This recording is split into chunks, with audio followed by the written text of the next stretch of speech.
Assalamualaikum warahmatullahi wabarakatuh. Mohon izin memperkenalkan diri, Taruna Breda Muhammad Rizky Advianto, STB 3754, sebagai moderator pada kegiatan presentasi pada pagi hari ini. Mohon izin, kami kelompok 8 dalam matkul pengembangan organisasi akan menjelaskan beberapa materi. Namun sebelum masuk kepada materi, mohon izin untuk memperkenalkan anggota kelompok kami terlebih dahulu. Untuk yang pertama, ada Muhammad Alfian Permata, yang selanjutnya Muhammad Fahdanul Latif, yang ketiga Muhammad Rizky Advianto, selanjutnya Nanda Salsabila Risna, dan yang terakhir Novaldi Eka Saputra. Untuk pembagian pembicara pada pagi hari ini, yang pertama pada bab 17 akan dijelaskan oleh Muhammad Alfian Permata dan Novaldi Eka Saputra. Untuk bab pertama yaitu transformasi dan perubahan dalam sistem besar. Dengan hal-hal yang akan dibahas yaitu sebagai berikut. Yang pertama, definisi dari transformasi dan perubahan dalam sistem besar, hubungan sistem lingkungan yang termasuk di dalamnya yaitu strategi mendefinisikan lingkungan. Yang selanjutnya, komponen desain internal yang mencakup mengenai teknologi, struktur, sistem umpan balik, sistem manajemen kinerja dan budaya. Yang keempat, karakteristik intervensi dalam sistem besar yang membahas mengenai intervensi dalam hubungan sistem lingkungan. Dan yang terakhir, intervensi dalam komponen desain internal yang membahas mengenai perubahan budaya, membangun sistem perubahan dan kelincahan. Untuk pembicara atau yang akan menjelaskan materi yang pertama, yaitu Muhammad Alfian Permata. Untuk Saudara Muhammad Alfian Permata, disilakan.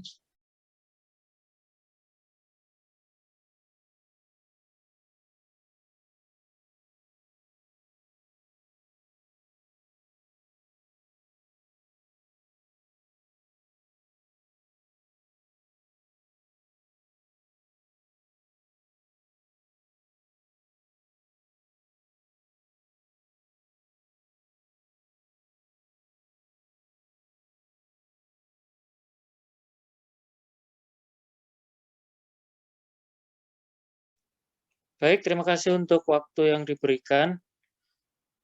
Untuk yang pertama, definisi, yaitu sistem pemasyarakatan militer, Markus 2021. Intervensi pembangunan organisasi dalam sistem besar melibatkan perubahan dalam entitas organisasi yang berukuran relatif besar. Misalnya, anggota, anggaran, atau penjualan. Seperti firma global besar atau lembaga pemerintah, salah satu divisi utama mereka atau aliansi yang mungkin mereka masuki dengan yang lain. Organisasi program perubahan ini mencakup transformasi signifikan dalam karakter dan kinerja sistem besar. Adapun karakter sistem, yang pertama pola, kemudian desain struktur, proses, dan prosedur. Kemudian karakter sistem berpengaruh langsung dengan kinerja. Next. Karakter sistem yang besar secara langsung mempengaruhi kinerjanya. Kinerja cenderung tinggi, pertukaran antara sistem dan lingkungannya efektif, dan fitur desain internal sistem cocok bersama dan saling memperkuat perilaku strategis. Next.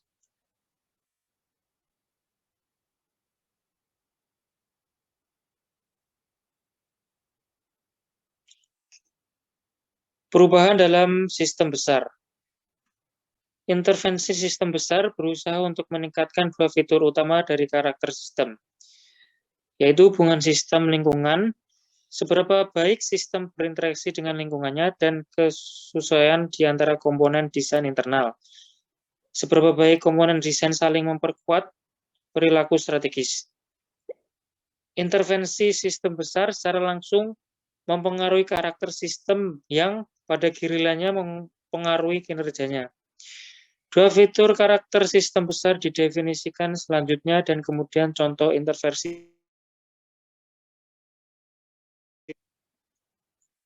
Next. Kemudian, hubungan sistem lingkungan. Kesesuaian antara input sistem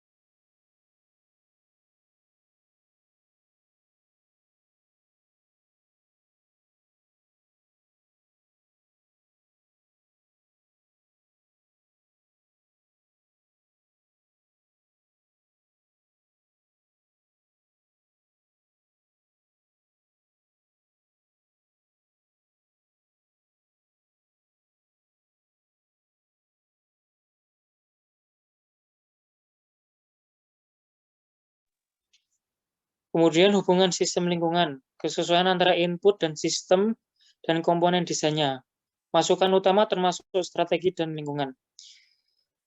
Menurut Sutrabri 12.3, sistem adalah suatu kumpulan dan himpunan dari suatu unsur, komponen, atau variabel yang terorganisasi, saling berinteraksi, saling tergantung satu sama lain, dan terpadu. Lingkungan termasuk pemasok, pelanggan, pesaing, dan regulator. Ini juga mencakup kekuatan budaya, politik, teknis, dan ekonomi. Lingkungan berkisar sepanjang kontinum dan statis ke dinamis. Enemy dan Tris 1965. Lingkungan yang dinamis berubah dengan cepat dan tak terduga. Ini membutuhkan strategi dan desain sistem besar yang berbeda dari yang sesuai di lingkungan statis. Anggota sistem perlu menilai lingkungan mereka untuk merencanakan intervensi sistem besar.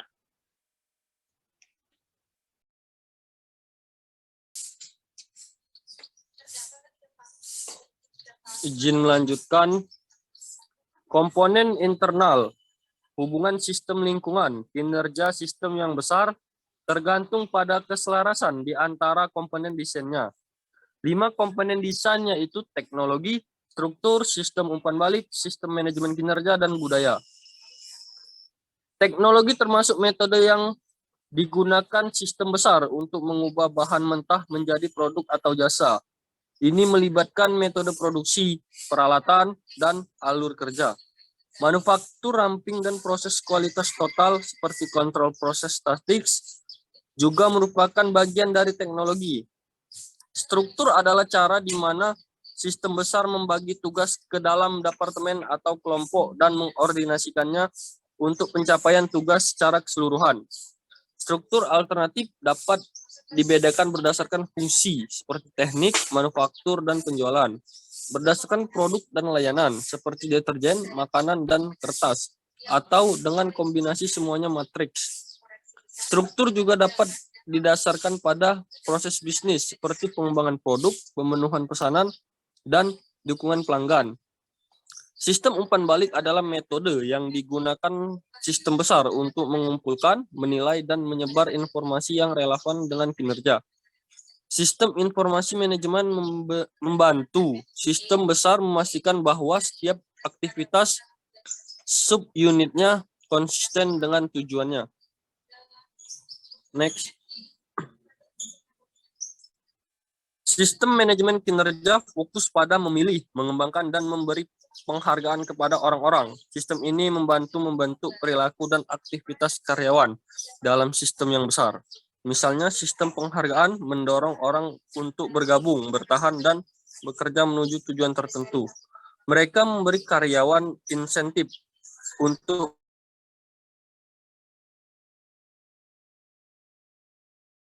mencapai yang dimiliki bersama oleh anggota sistem besar. Budaya adalah pusat di antara komponen desain yang ditampilkan. Dengan demikian, ini dapat secara signifikan berdampak pada keberhasilan atau kegagalan transformasi dan perubahan sistem besar. Karakteristik intervensi dalam sistem besar. Intervensi sistem besar biasanya dipimpin dan didukung oleh eksekutif. Organisasi yang cukup besar dan pembelajaran pribadi diperlukan untuk melaksanakan perubahan. Akibatnya, beberapa tingkat organisasi dan sejumlah besar anggota organisasi terlibat dalam perencanaan dan pelaksanaannya. Eksekutif senior, sebuah sistem besar harus memimpin dan mengambil peran aktif dalam intervensi ini. Kotter dan Cohen 2014, Win 2013. Kepemimpinan perubahan dalam sistem besar umumnya melibatkan kemampuan penting berikut: Weyer, Herman, Parker 2011, Metcalf, dan Ben 2013. Memahami kompleksitas perubahan sistem besar yang besar sering disertai dengan paradoks dan ketegangan yang harus ditangani oleh para pemimpin secara psikologis, kognitif, dan perilaku. Peter 2012, ketika paradoks dan ketegangan ditangani dengan terampil, inovasi dan pelajaran dapat muncul. Melibatkan kelompok pemangku kepentingan, karena transformasi dalam sistem besar melibatkan banyak pemangku kepentingan. Para pemimpin perlu tahu bagaimana terlibat dengan mereka untuk memungkinkan kepemimpinan dan komitmen bersama berubah. Mayfield 2014. Mengelola emosi. Perubahan dalam sistem besar seringkali meresahkan, dan para pemimpin perlu mengelola emosi mereka sendiri dan membantu orang lain untuk melakukannya juga. Coltin dan Keller 2012. Next. Intervensi komponen desain internal. Bagian ini menjelaskan dua intervensi yang membentuk kembali komponen desain internal dan sistem besar, sehingga lebih cocok dengan strategi sistem dan satu sama lain. Intervensi ini adalah perubahan budaya dan organisasi yang dibangun untuk berubah. Mereka mengubah sebagian besar komponen desain sistem yang besar. Perubahan budaya. Budaya adalah pola unik dari asumsi, nilai, dan norma yang membantu anggota sistem dalam cara memecahkan masalah, melakukan tugas, dan berinteraksi satu sama lain dengan elemen kunci lingkungan seperti pemasok, pelanggan, dan regulator pemerintah. Budaya adalah hasil pembelajaran sosial dan muncul dari keputusan dan perilaku masa lalu yang telah terbukti berhasil untuk kinerja sistem dan menjadi bagian dari nilai dan norma sistem. Karena budaya sudah mengakar dan diterima begitu saja, sulit untuk diubah. B. Membangun sistem untuk perubahan dan kelincahan. Komponen desain dan praktik material manajerial, mereka semuanya bekerja sama untuk mendorong dan memperkuat perubahan dan kelincahan. Desain sistem besar ini kontras dengan desain tradisional yang mendukung stabilitas dan keandalan. Resep kegagalan di dunia yang serba cepat, sistem besar yang dibangun untuk perubahan dan kelincahan dapat bersaing dalam lingkungan yang berubah dengan cepat, di mana perubahan konstan sangat penting untuk kesuksesan.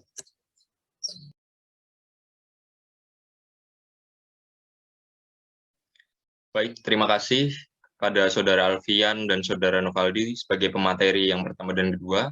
Untuk selanjutnya pada bab 18, kelompok kami akan membahas mengenai membangun kapasitas strategis. Dalam bab tersebut, terdapat beberapa poin yang akan dibahas, yaitu yang pertama, strategi perspektif sejarah, selanjutnya menghubungkan strategi dan pengembangan organisasi, yang ketiga, apa itu SOAR, keempat, kisah divisi perawatan pribadi, dan yang terakhir, yaitu hasil. Untuk pemateri yang selanjutnya, yaitu ada Saudara Fadanu Latif, dan untuk pemateri yang terakhir, yaitu Nanda Salsabila Risna. Untuk pemateri yang selanjutnya, Muhammad Fadanu Latif, disilahkan. Siap, terima kasih untuk waktu yang diberikan. Untuk selanjutnya, strategi perspektif sejarah. Penelitian strategi berkembang dari mempelajari perencanaan strategis dan proses implementasi ke konfigurasi dan posisi strategis organisasi. Dengan memikirkan organisasi sebagai konfigurasi, peneliti strategi mulai mengeksplorasi penataan praktik yang saling mendukung dan saling terkait dalam sebuah organisasi yang memungkinkannya mencapai harmoni internal dan beradaptasi dengan lingkungan eksternal. Miller dan Mintzberg tahun 1984. Ketika perspektif konfigurasi manajemen strategis matang, peneliti strategi lainnya mulai lebih fokus pada konten strategi dan bagaimana organisasi menggunakan strategi untuk memposisikan dalam suatu industri.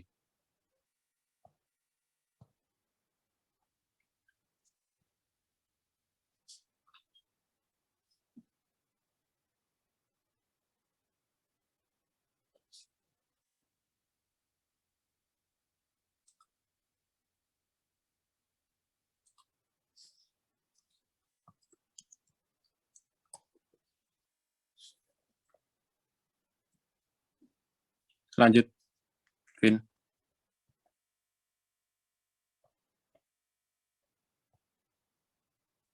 Menghubungkan strategi dan pengembangan organisasi. Sarjana OD berpendapat bahwa perpaduan penelitian dan praktik mereka menawarkan bidang manajemen strategis, sebuah lensa untuk mengeksplorasi proses yang terkait dengan perumusan, perencanaan, dan penerapan strategi. Dari perspektif sistem secara keseluruhan, mengintegrasikan perspektif ini memberikan pandangan dinamis pembuatan strategi dengan menekankan baik konten maupun proses pembuatan strategi yang memungkinkan organisasi untuk melibatkan pemangku kepentingan yang relevan dalam lingkungan yang berubah dengan cepat.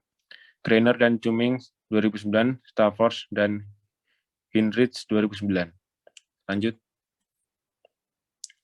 Apa itu SWOT? SWOT menempatkan fokus pada pencarian kecocokan strategis antara aspek positif lingkungan internal, kekuatan, dan lingkungan eksternal, peluang, yang mengundang dialog untuk berlanjut menjadi aspirasi dan hasil. Jadi, SWOT diciptakan untuk membantu organisasi menghasilkan inovasi dan merancang strategi seputar kekuatan dan peluang. Kerangka kerja SWOT memberikan pendekatan yang fleksibel untuk memberikan strategi, perencanaan, dan memimpin yang mengundang seluruh sistem, yaitu pemangku kepentingan di luar manajemen senior, ke dalam perencanaan strategis atau proses strategi dengan memasukkan pemangku kepentingan yang relevan dengan kepentingan dalam keberhasilan masa depan.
Baik, terima kasih kepada seluruh pemateri yang sudah menjelaskan materi pada pagi hari ini. Saya tutup untuk kegiatan presentasi pada pagi hari ini. Terima kasih. Wassalamualaikum warahmatullahi wabarakatuh. Waalaikumsalam warahmatullahi wabarakatuh.